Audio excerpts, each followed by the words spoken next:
starts off really melodically, and then in the second half, it's got some weird harmonic stuff. I just warned Carolyn on my way in. I said, this could turn into a train wreck. Right. So I said, You should probably. I tried sight reading it too. She had a terrible sight reading. It was tough. well, Bill, I, Bill said something that hurts him how hard it was. it is. It's a bugger to sight read. Okay. But I did warn Carolyn, and I'm going to play it through once before the congregation sings it. Uh-huh. And I told her, it could turn into a train wreck. I said, it'll fix something else.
lunar eclipse.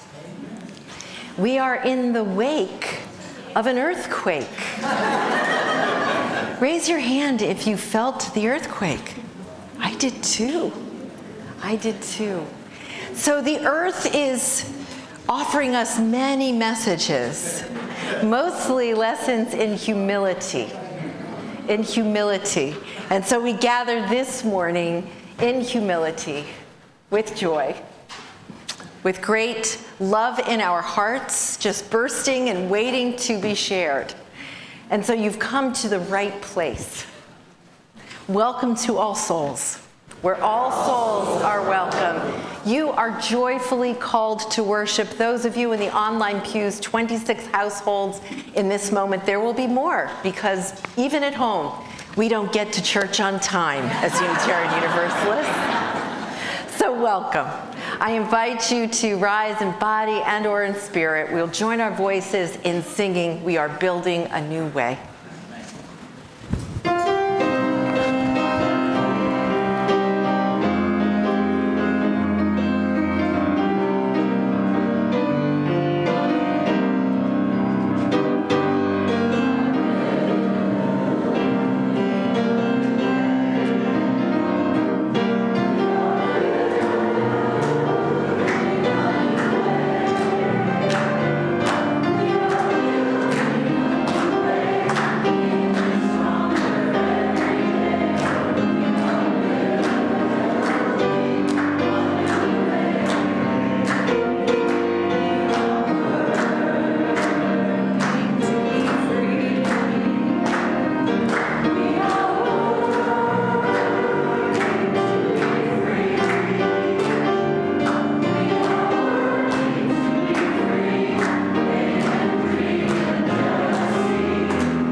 Each Sunday, it's our custom here at All Souls to greet one another warmly. And first of all, I'd like to ask if anyone is visiting for the first time. If you're in the online pews, please let us know in the chat. And here in Unity Hall, if you're comfortable doing so, if you wouldn't mind raising your hand so that we can greet you appropriately. No one this morning. Oh, we see you, we see you. Welcome, welcome. Glad you're here. Welcome, welcome. Here in Unity Hall, let's turn to the online pews and give them a wave. We are glad you all are with us today. Yes. And now let's make a joyful noise as we pass the peace to one another. Peace.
This morning, as we do each week, we acknowledge the Nahantic, Mohegan, Mashantucket Pequot, and Eastern Pequot people as the traditional caretakers of the land on which we worship. We honor and pay respect to these tribes, their ancestors, and their lineage, who today uphold traditional practices, art, and education. I'd like to invite Rosalia forward this morning to light our chalice, symbol of Unitarian Universalism. Thank you, Rosalia.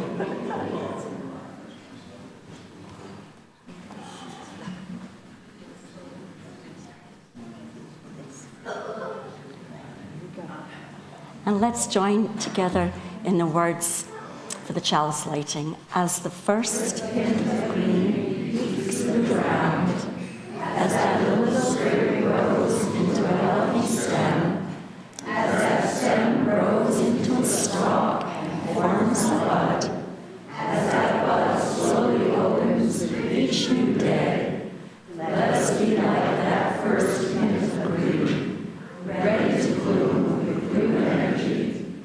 We light this chalice to bring a glimmer of light and hope to this hour. Thank you, Rosalia. I'll do this. And we light this candle of peace this morning.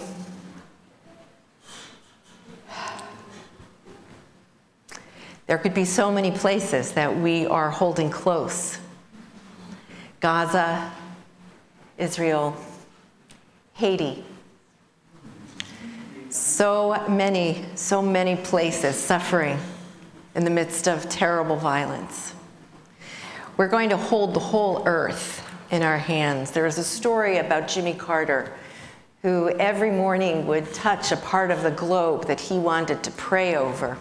And sometimes I think of President Carter just holding the whole world in his hands. So let us hold the whole earth in our hands, and may all its people be one.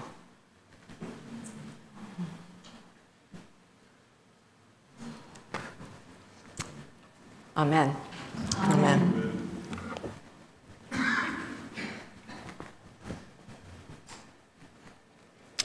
Our story for all ages today is called If You Hold a Seed by Ellie Mackay.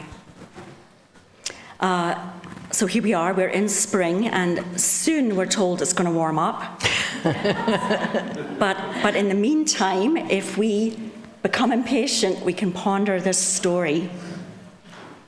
And the author dedicates the story to her parents, who find magic in the smallest of places and showed her the potential of a tiny seed. So if you hold a seed,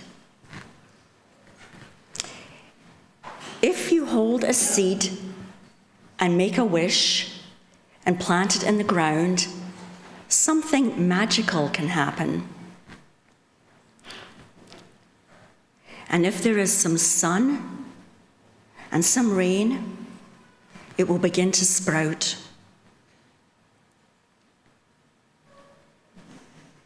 And if you wait and wait, you will see some little buds and tender leaves. When summer comes, there might be a bee, or perhaps a butterfly, and they will spread some magic. But when autumn comes, all its leaves will fall.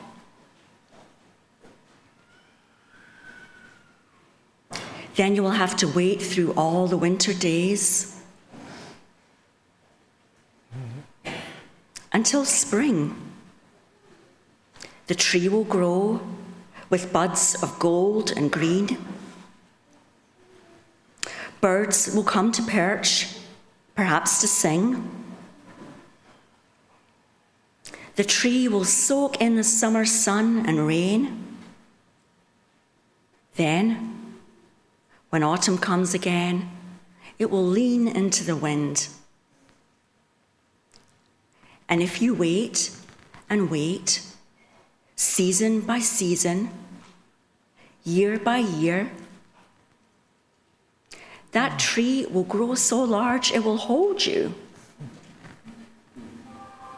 If you wait some more, one day, your wish will come true.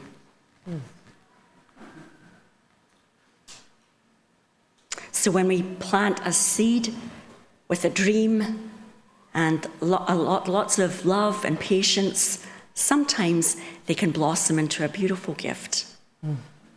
May it be so. May it be so. It is spring break. And so there is no faith formation. There are no faith formation classes this morning. That's why it's quieter. We're so grateful for the children who are here and busy coloring in the community room. And I can't tell you how much joy it brings me to hear myself say in the community room. Yes. I know.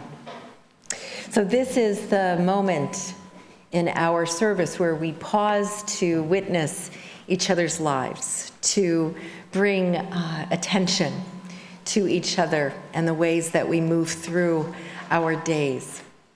We will do so by inviting those here in Unity Hall to come forward to light candles of intention if you are so moved. And for those of you in the online pews, Carol, who is our online greeter, will offer you the instructions you need to participate. And we open this time and this circle to share the joy and sorrow of our lives.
We will begin with joy to share that was shared in beloved community at allsouls.net, which is an option for everyone.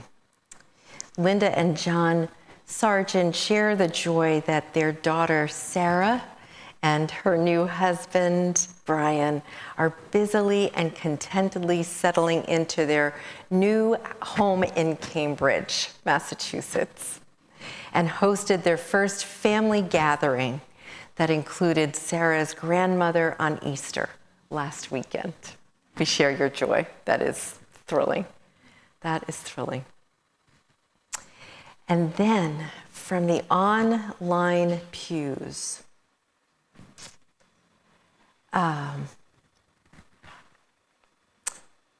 I think we're here.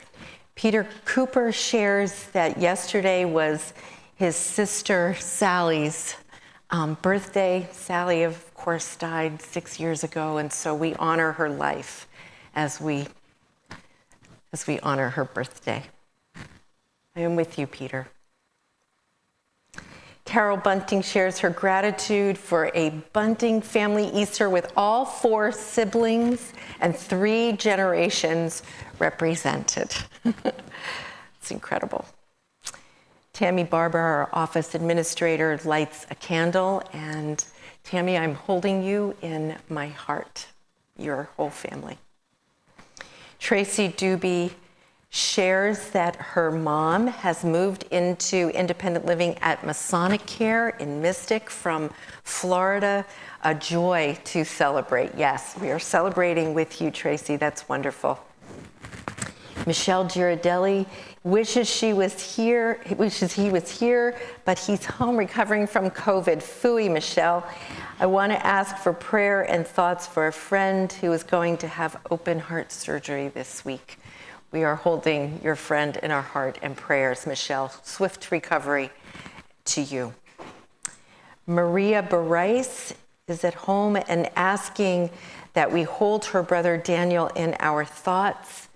Daniel is struggling with pain and a lack of diagnosis so far. Those are difficult days, Maria. Eleanor McClelland is grateful for this long overdue visit here in Cincinnati. She's with her son, and they will be watching the eclipse together. I think you're right in the route. I know that Cleveland is, so perhaps from further south, you're still in that. That's wonderful. And then Eleanor is on her way to Asheville for more friends and a family visit. Good for you. Traveling mercies to you, Eleanor. We continue to keep Maureen Gallagher in our hearts and minds. Maureen, who is recovering from health issues, a range of them. And of course, Eleanor lost her beloved partner some time ago, a couple months ago. Teresa Reynolds lights a candle.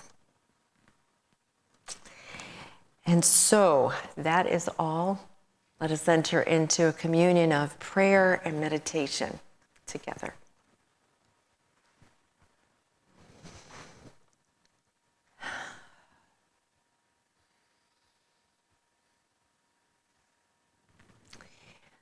Spirit of life and of love, in all ways known and named and intuited, and in many ways unable to be named at all. We gather on the cusp of real spring weather, holding close the hope that spring promises. We hold in our hearts in this moment those who shared illness, challenge, loss, as well as the joy of connection and relationship.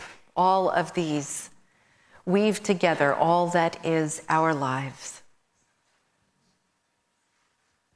As the hymn says, for all that is our lives, we give our thanks and praise, for all life is a gift. And so let us give thanks for this gift that is life, however imperfect, however challenging. We give thanks and say, Amen. Amen.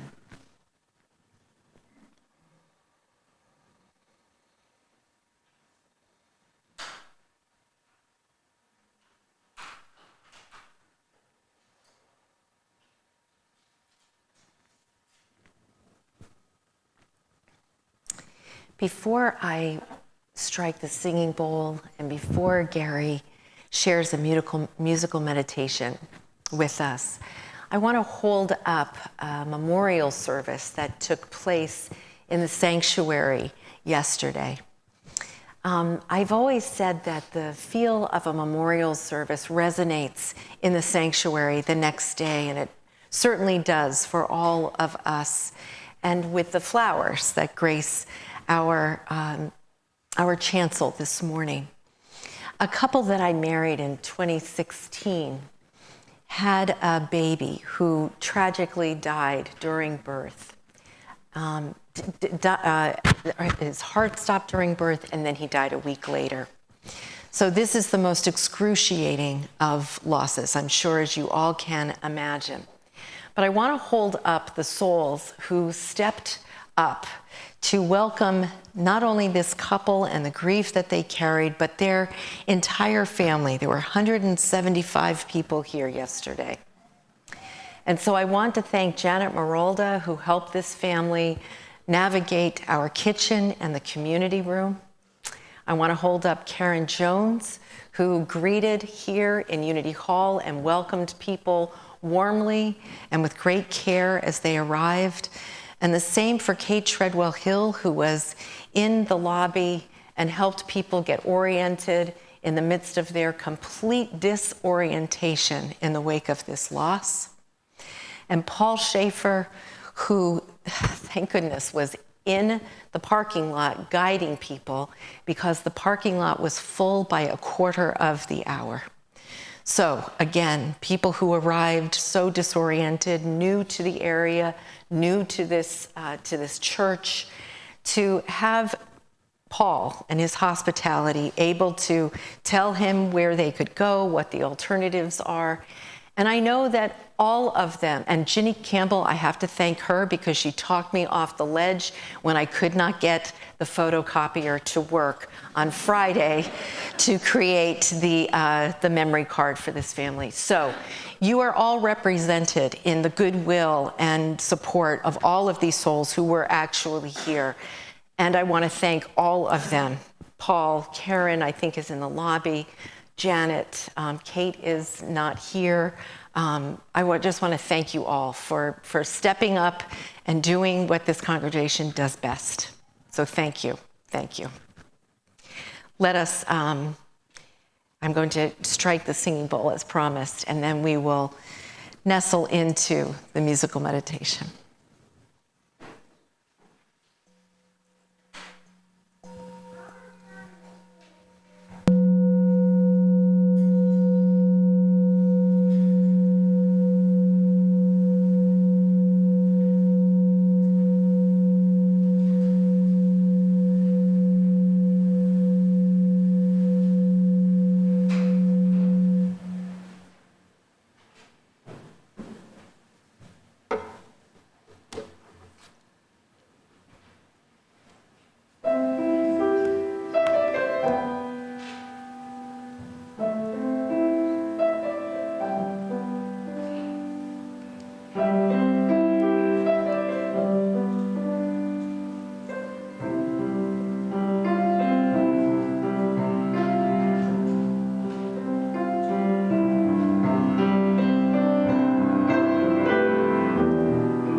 And Gary played for this memorial service yesterday. And I can't tell you, you all know, I don't have to tell you, what your gifts, Gary, gave to this family yesterday. The balm for that intense grief. He played Somewhere Over the Rainbow. And then the family requested a song from the Disney movie Tangled. That was so beautiful. And Gary learned that piece for the service. So thank you too, Gary. Thank you too.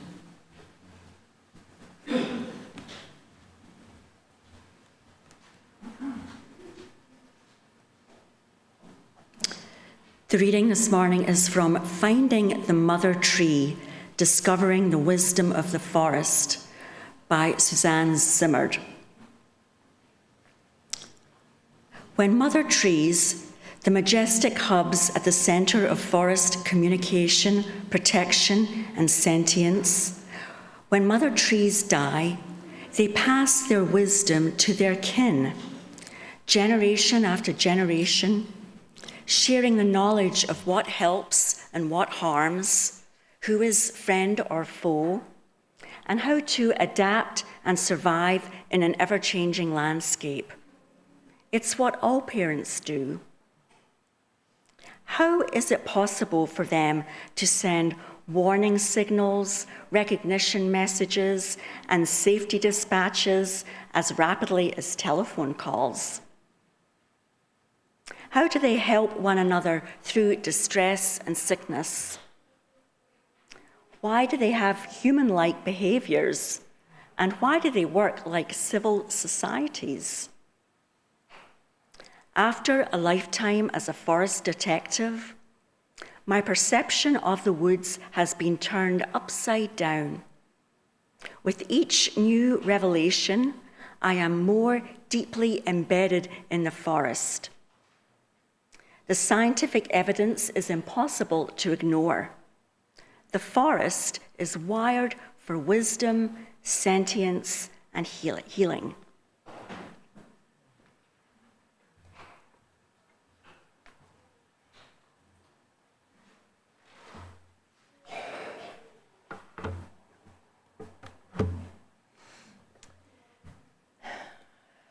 Tree hugger. The term is most often hurled toward a certain type of person as an affront. Someone who is ridiculous. Someone who is too naive to understand how the world really works. Someone who cares more for trees than for economic health. Tree hugger is the equivalent of the person who passes by protesters and shouts, "Get a job." I can't tell you how many times I've been told to get a job. Right, Andy? Yeah. It is meant to diminish.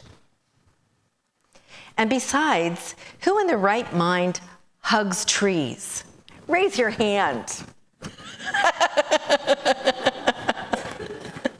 I was assigned the book, Finding the Mother Tree, Discovering the Wisdom of the Forest, for a clergy study group that I am part of. This study group chooses one theme per retreat. And when we meet in May, the theme will be trees. We're also reading The Overstory, a favorite novel of mine that really changed my life. In my own understanding of the term, the book's author, Suzanne Simard, is a tree hugger.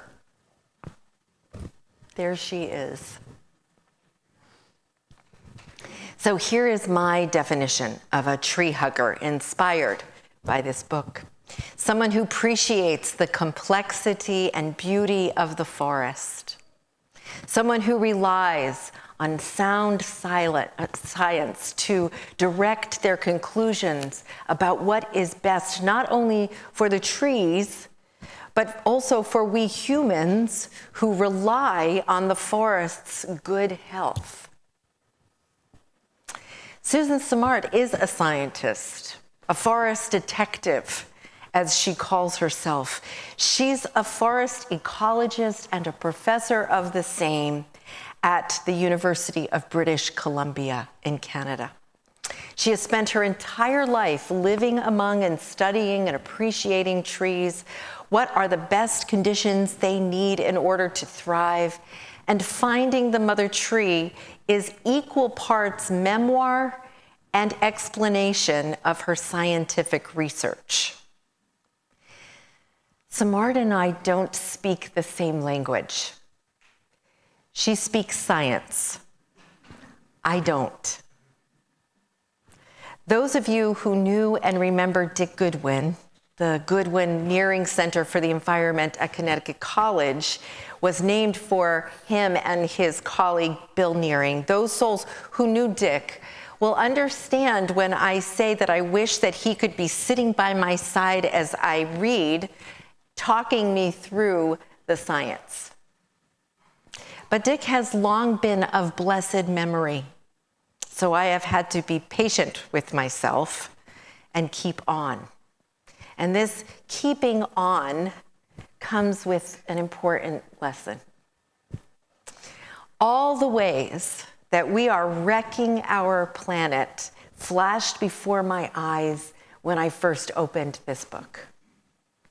The violent destruction and pollution of land, air, and sea by the weapons of war. Our over-reliance on gas-fueled cars and the utter lack of support and enthusiasm for efficient public transportation. Here in New London, there are no signs for where the bus stops even are. It drives me crazy. Our throwaway consumer culture that produces less happiness than it produces more landfills. I'll pause for a moment for you to quietly add in your mind what you have in mind when you consider all the ways that we are wrecking our earth home.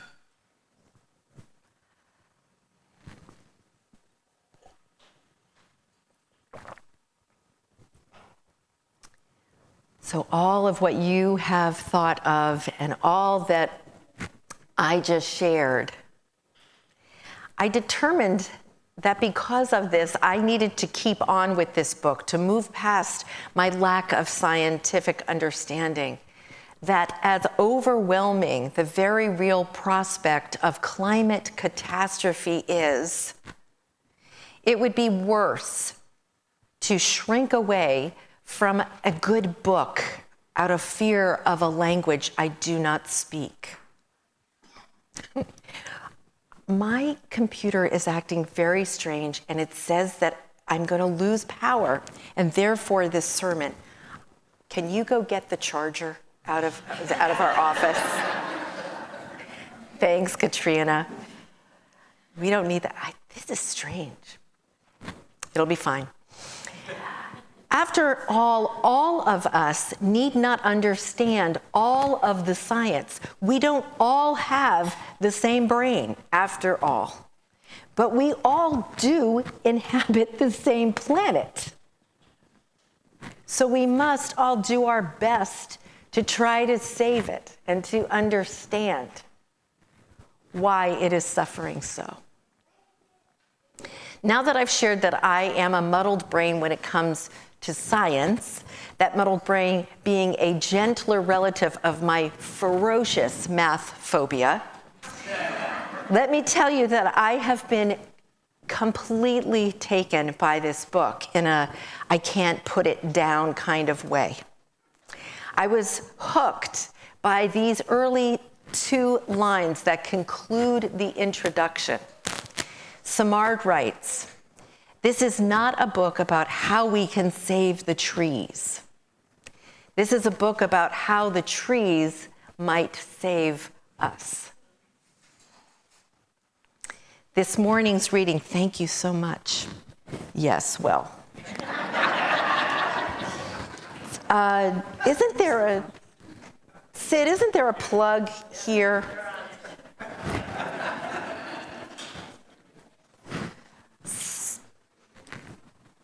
There.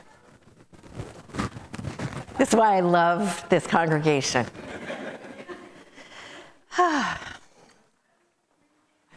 My computer has been doing that in an overdrive fan thing that happens every once in a while and you don't really know why it's happening. It was fully charged and then it went down to nothing. Not that any of you need to know any of that.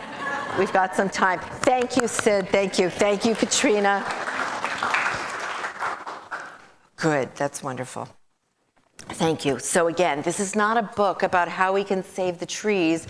This is a book about how the trees might save us. So I was hooked right away. This morning's reading shines light on the function of the mother trees. Don't you just love that? The mother trees, the hubs at the center of forest communication, protection, and sentience. The way they cooperate and care for each other, like all parents do, as the writer says. Aren't we amazed at the wisdom of trees? She marvels as she asks, how is it possible for them to send warning signals, recognition messages, and safety dispatches as rapidly as telephone calls? How do they help one another through distress and sickness? Why do they have human-like behaviors? And why do they work like civil societies? To this question, Simard has dedicated her life's work. Specifically, she names the question at the heart of her doctoral dissertation, way at the start. Are forests structured mainly by competition, or is cooperation as or even more important? This is language I can comprehend and contemplate. And here's a bit of writing that combines the science and the spiritual.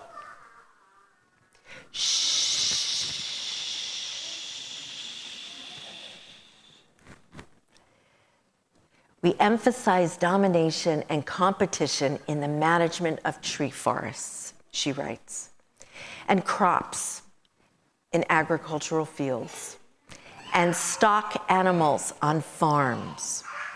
We emphasize factions instead of coalitions.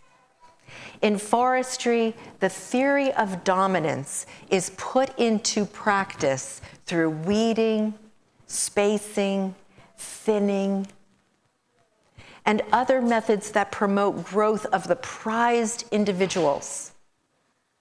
In agriculture, it provides the rationale for multi-million-dollar pesticide, fertilizer, and genetic programs to promote single high-yield crops instead of diverse fields. Meanwhile, the clear cuts around the province, she writes, were growing like a cancer, and foresters were killing weeds as though we were at war. So ends the reading. Her language is deliberate and intense. She invites us to consider the forest as we would consider a community of human beings, but better than most community of human beings, in that she and others have scientific proof that trees communicate with each other in a way that passes care and concern from one to another. Cooperation is valued above competition, which leads to a more healthy life for all. We humans tend to forget that. How might the trees save us, as Simard names in her introduction? Perhaps we may learn important lessons from the ways the trees conduct themselves. More cooperation, as she said, less competition. Perhaps we thoughtfully examine our tendency to lean toward domination rather than peaceful coexistence. Coexistence that ultimately will benefit the trees in the forest and the human beings that rely on the natural world. That would be all of us. In British Columbia, Canada, where Simard lives and works, First Nation people approach trees precisely in this way. It is a relationship of mutuality and respect. This is a Western red cedar grandmother tree that is approximately 1,000 years old. The vertical crevices suggest that the bark has been stripped by First Nations people. The inner bark is separated from the outer bark and used for making cedar baskets and mats, clothing, and rope. Before the harvest, the people place their hands on the trunk to pray and ask for permission to harvest. And in doing so, they develop strong connections with the tree. Strips up to 1/3 of the circumference and 30 feet long are harvested, leaving a shallow scar narrow enough to heal over. Isn't that beautiful? The description of the relationship between First Nation people and the trees upon which they depend and respect gives new meaning to the phrase tree hugger. We should all be so moved as to hug a tree that we love, to determine to do all we can to honor the tree's existence and the model of care they offer to us. Near the book's conclusion, Samard says this: trees need to be near one another to establish in receptive soil, to join together to build the ecosystem, mix with other species, relate in patterns that produce a wood-wide web. Isn't that so good? A wood-wide web. Let's say it together because it's so fun. A wood-wide web. Oh, I just love that. Because the forest becomes resilient from this complexity. Scientists now are more willing to say that forests are complex and adaptive systems comprised of many species that adjust and learn and include legacies such as old trees and seed banks and logs. And these parts interact in an intricate dynamic of networks with information feedbacks and self-organization. Systems-level properties emerge from this that add up to more than the sum of its parts, she writes. The properties of an ecosystem breathe with health, productivity, beauty, and spirit. Clean air, clean water, fertile soil. The forest is wired for healing in this way, and we can help if we follow her lead. The forest is wired for healing in this way, and we can help if we follow her lead. And if we follow the forest's lead, perhaps we will save ourselves. And so, dear souls, let us venture to deepen our relationships with the wider natural world, the world wood wide web, during this month when we are focused on the beauty of the earth and evermore after all, not just this month. If you are not science-minded, imagine your best science teacher, or Dick Goodwin for those of you who knew him, and his wife Esther. Imagine them encouraging you to learn what you can. And what the heck? Go out and hug a tree. Amen, and blessed be. Amen. Let us enter into a communion of silence so that we may hold close the beauty of the earth.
Let's join in saying these words to prepare for our offering. We give to the work of all souls. Our work is the fabric of community. To this end, we dedicate ourselves and this our offering. The offering will be gratefully received.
For all that you have shared and all that you have sacrificed, thank you. Thank you.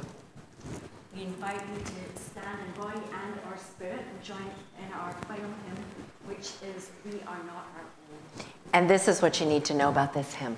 It's new. So groan now and get it over with. But it's very beautiful and slightly tricky. Thank you to the choir members who rehearsed this Thursday and are here to help us now.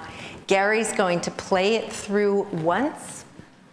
And it is number 317, if you have a hymnal with you. And so let's listen to it first, and then we'll rise.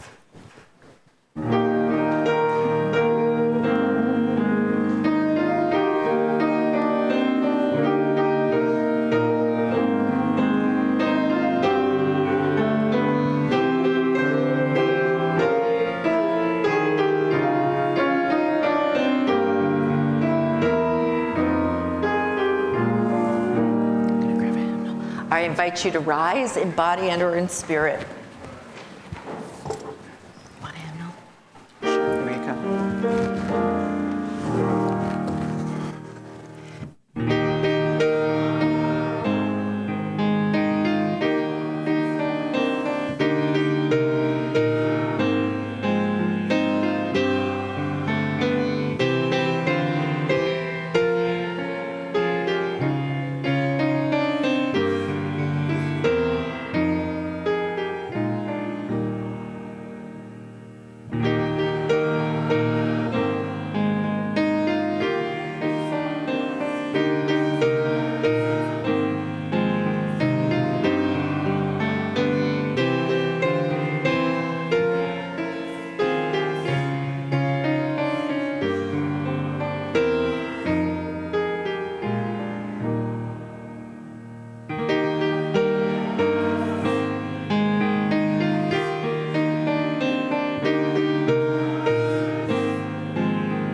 Line, right? It's the last tiny little line. Gary, just like Linus it, like one note at a time. From our neighbors, we are not our own. Let's just hear that.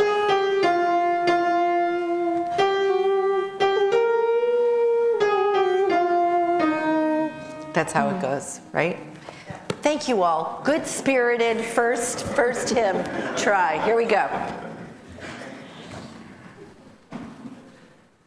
Let's join in these words as the chalice is extinguished. Our worship has ended, but our spirits is not yet done. May our spirits be renewed and our purpose resolved as we meet the challenges of the week. Our chalice flame is extinguished till once again ignited by the strength of our communion. Now here in the online pews, if you'd like to put your hand on your heart and a hand reaching out to the community beyond the screen, and here in Unity Hall, if you would like to be like a tree of the forest, yogis amongst us can do the tree pose. So as we go out from this place as individuals who are of community, remember what we have done here. Nourished by this time, bring that beautiful energy of the forest into the week ahead and into the world. Amen. Amen. Amen. I invite you to be seated for the postlude.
Couple of announcements.